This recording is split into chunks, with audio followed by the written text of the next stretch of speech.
what you should do is just, for a deal like that, have a camera off in the, if you could rig that somehow and just get those old guys started talking that way. Yeah. And man, you could have some great old stories there. The one question you asked me was what was the biggest thing I saw in my lifetime? It's from doing everything manually. Everything, to the day it's automatic. You push a button, it does the work for you. And I think that I have lived through one of the biggest changes in history. I imagine they're for the best, but some of them don't look that way to you.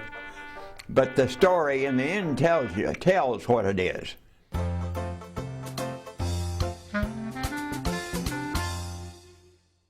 This is a collection of vintage photos and film from Cuming County. We'll hear from local residents in the cattle business and from the past. Rather than me tell you what happened, you'll hear it from some of those who built this industry and built it to last.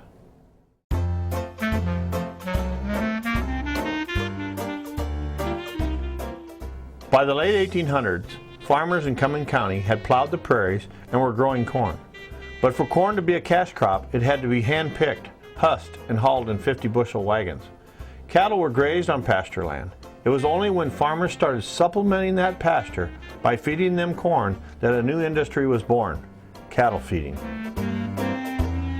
We started the cattle on green corn, but we cut it with a corn knife and scattered it out in the pasture.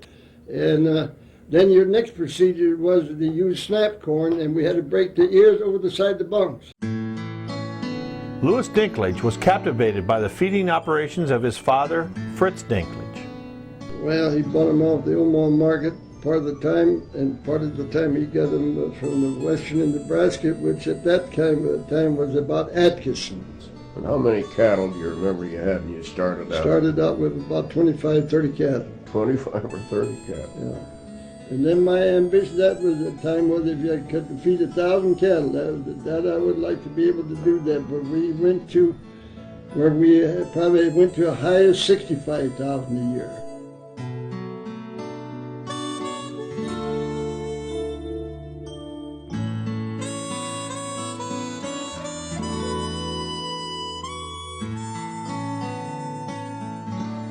I helped my dad feed cattle more than 75 years ago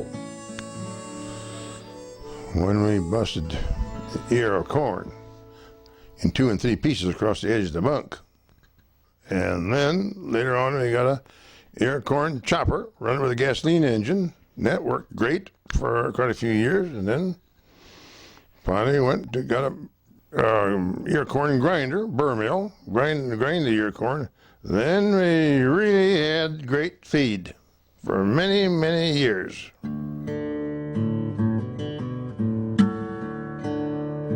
In the beginning, the reason that they fed cattle was that it was quicker gain, it was more efficient because of higher energy ration than grass.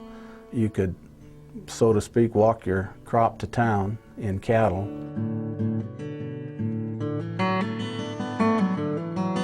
We loved ground deer corn to start cattle on.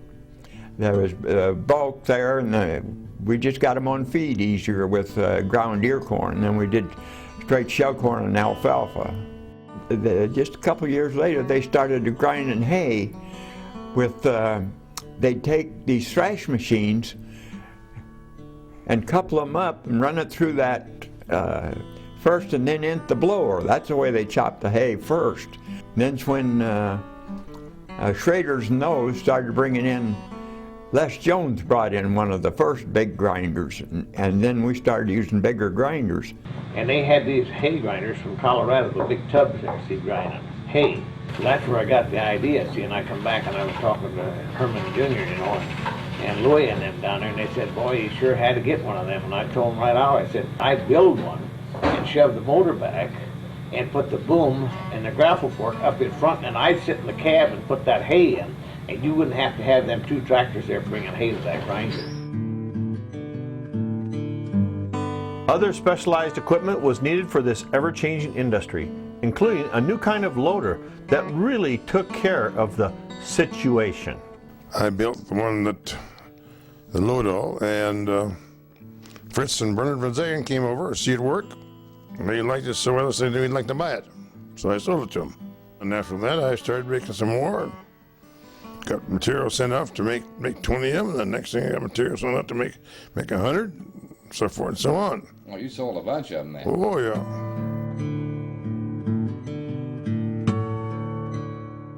As is today, not all innovations are accepted with open arms. In late 40s, we had fence line feed bunks, which was quite an innovation. That meant they didn't have to go in the yard. Which really turned out to be the best thing. But at the time, everybody kind of looked at the cost, that you're only getting half as many cattle up to the bunk as you could before. But there was one breakthrough that took cattle feeding from a farm operation to a full-fledged industry. I would say the feed wagon was one of the most important for me, because I had to do the scooping. There was always 2 on a wagon. We run 2 wagons. There was 2 guys on each wagon, one in front and one in the back. I wore out a lot of scoop shovels in my cattle feeding days. I'll bet you did. I think it's the early 50s is when we started to mechanize it with, using tractors and wagons, and that was really what let you have more volume, and it wasn't nearly so labor intensive. In 1932, a growing cattle feeding community formed the Wisner Feeders Association, one of the first of its kind in the nation. In the beginning, marketing options were limited. Louis Dinklage talks about how fat cattle were driven 9 miles to town and loaded onto rail cars in Wisner. The difference in it is, at that time, the fellows that fed cattle, they fed about so many cattle, and they fed about so long, but they knew 30 days ahead of time when they was going to market the cattle. Mm-hmm. And the market didn't go up or down very much. It stayed awful stable. And when they sold a pen of cattle, they just drove them to town. Mm-hmm. But when it was hot, you'd have to drive at night, or else start 3, 4 o'clock in the morning. And our one fear at that time was we had to come along the railroad track for about 2 miles, and if a train would come in them 2 miles, they'd scatter the cattle for us. By 1929, Wisner had more cattle cars going in and out than any other station on the Chicago and Northwestern Railroad. Most of those cattle ended up at the Omaha stockyards. My dad would, if he shipped cattle, he would ride the caboose down there. Coming back, he'd come back on the passenger train, get on the train there at the Union Station there in Omaha, and the train would arrive here about 20 minutes to 8, and we'd go to town and we'd pick him up. In the late 1950s, Jake Weber worked for a commission company buying cattle at the stockyards. You'd have packer buyers. Say you had 8 or 10 packer buyers in Omaha, you'd have them go through there. Plus you'd have all kinds of order buyers. And there's always a little packer looking for something away from here. Everybody trusted one another. You didn't sign no papers or nothing. You just bought it. You walked down, you wrote a check, and that was it. Didn't ask you where you're from or where you're going. But the way cattle were bought and sold was about to change. The problem is with the terminal markets down there, they done things down there that they should never have done. For one thing is, they let the cattle out of the pens go down the alley so the buyer could turn them around and see both sides. The idea was that shrink the cattle.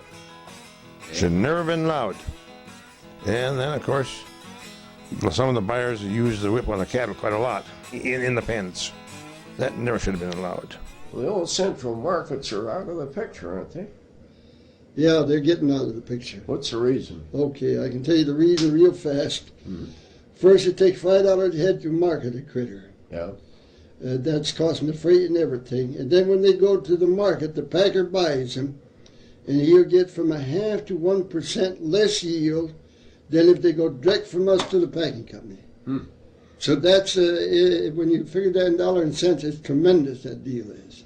If we go with a critter from here direct to the packing company, we wind up here, he'll yield 64.5, we say. Yeah. We take that same steer and take him over here and send him Central Public Market, and the buyer will buy him, and he'll go to the kill 24 hours later. He'll make 63.5. Oh. You'll lose 1% in shrinkage.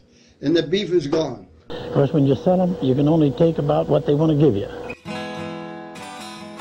Gradually, packers started buying cattle direct from the feedlots, eliminating the need to haul cattle to the central markets to sell them. You know, you could buy at the stockyards. They'd have a lot of cattle, but it wouldn't be particularly the kind that one packer would want. But they could go to the country and buy just what they wanted. So that's kind of the reason it went out there. Trucks were now becoming the transportation of choice. What had started in the 1930s was now in full swing. Another new industry, livestock transportation.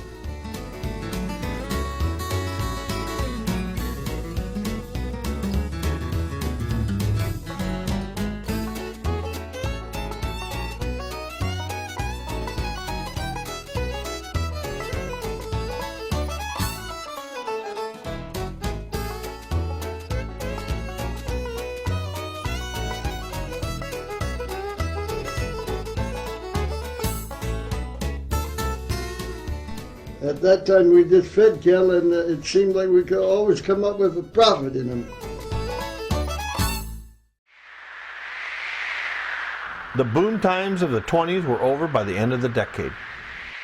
In the drought, and we go back to 1928 and 29, we had a land boom, a little similar to what we got now.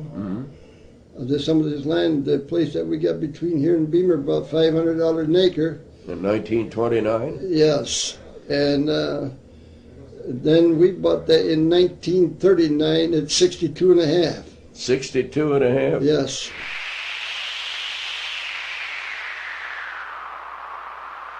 You know, in 1929 to the 30s. Heck, I went all over trying to make money. I went from Montana and North Dakota twice, picked potatoes. There ain't any place I haven't been to try to make a dollar. To make a buck. Make a dollar. I know $1 a day was pretty good wages for men at that time. In the wintertime, they probably didn't even get paid because there wasn't that much to do. And so they'd stay at the farm and probably chop wood or do what chores there were. Now this is in the extreme depression part of it. Several droughts also took their toll on the cattle feeding industry. I had a lot of acres of corn. I think I raised, it only made about 10 bushel, 15 bushel the acre. We still picked it though. It'll run through it. Yeah, that was the worst though. The winter of 48 and 49 was very tough. But even through the tough times, cattle feeders tried to be optimistic, or at least have a little sense of humor. My dad built his house in 1928 and of course suffered through the Depression years for the next several years. Yeah, always said he had a nice place to suffer during the Depression. Some of the times I've had some pretty rough time in my days. And one was worth it, but I guess it all worked out. 4 cents a pound in 1933. 4 cents a pound? Yeah, 4 cents a pound. You didn't make any money on this cattle. Well, we don't make no money now either. There's always been some romanticism involved in the cattle business, but it's probably looks more glamorous from the outside than it really is.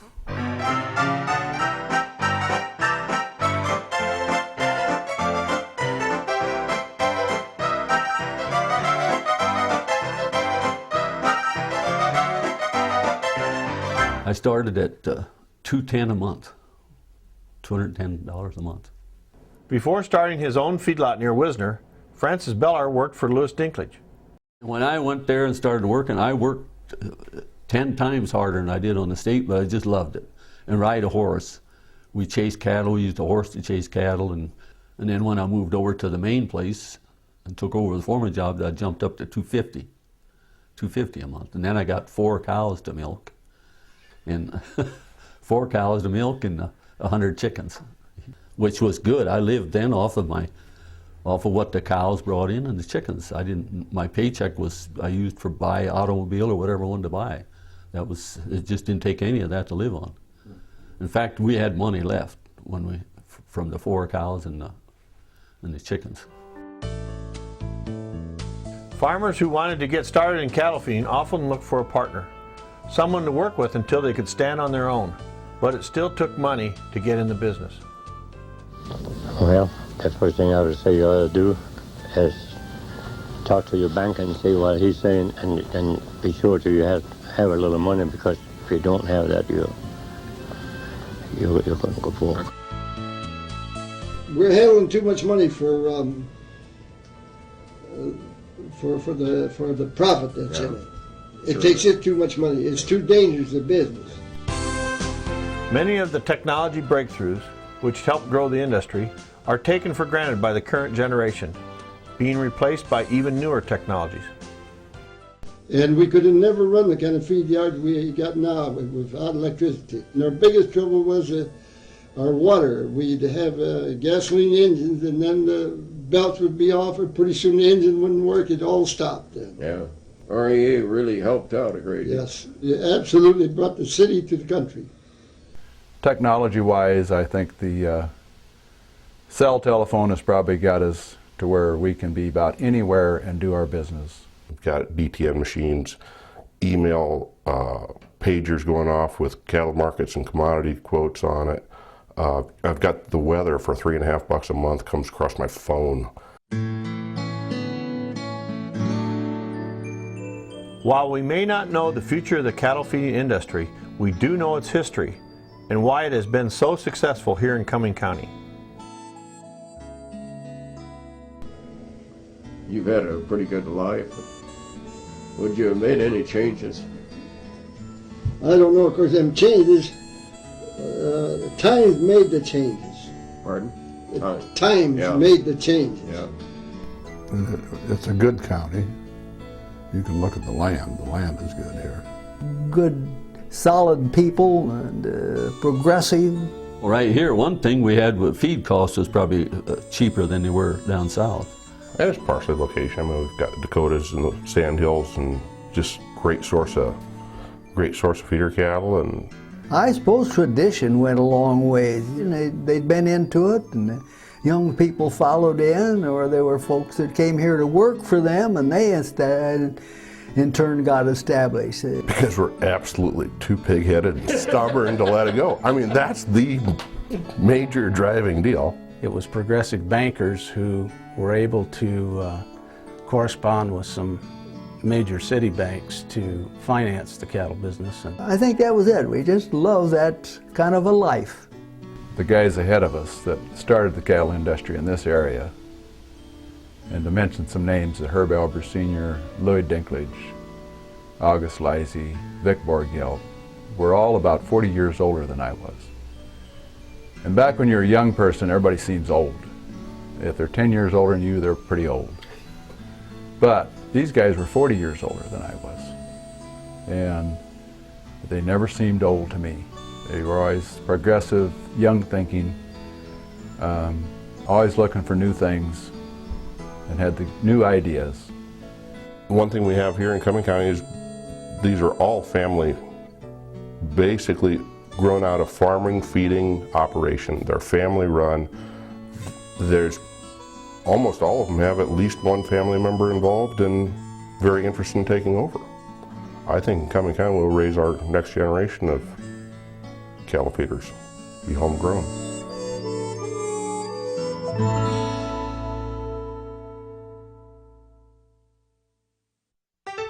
Some fella comes up and says, I think you're wrong. What do you say? Well, I'll say to him just like I can say to you now, well, I'll say maybe I am wrong, but I'll tell you one thing, I'm not broke.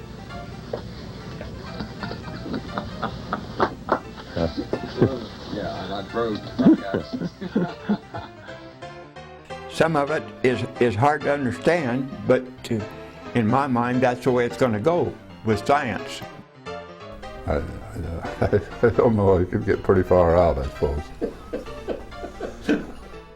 In fact, our daughter-in-law's getting a computer, and I suppose we will eventually get on it. They will anyhow with theirs. But as far as myself, I'm about should retire. My wife would probably say the The leading piece of technology that's kept us married has been the bunk blower, but that's a whole nother story.